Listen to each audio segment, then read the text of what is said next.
E rënd, 26 vjeçaria shqiptare rëzohet për vdekje nga ndërtesa e lartë. Dyshohet se një ngjarje e rëndë ka ndodhur sot në Kosovë ku një 26 vjeçare ka humbur jetën. Mësohet se ngjarja ka ndodhur në lagjen Lakrish të Prishtinës ku dyshohet se reja është rrëzuar nga lartësia e një godine në rrethana ende të dyshimta.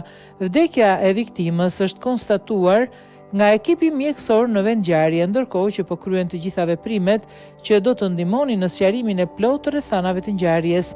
Rreth orës 16 kemi pranuar informatën se një person femër ka rënë nga një objekt në lagjen Lakrisht në Prishtinë dhe njëjta ka ndruar jetë. Vdekjen e viktimës e ka konstatuar ekipi mjekësor në vendngjarje. Policia në koordinim me prokurorin e shtetit ka nisur një hetim mbi vdekjen, si dhe po vazhdon me ndërmarrjen e gjitha veprimeve timore dhe të ekzaminimit që do të ndihmonin hetimin e ngjarjes, si dhe sqarimin e plotë rrethanave të rastit, ka thënë Policia e Kosovës.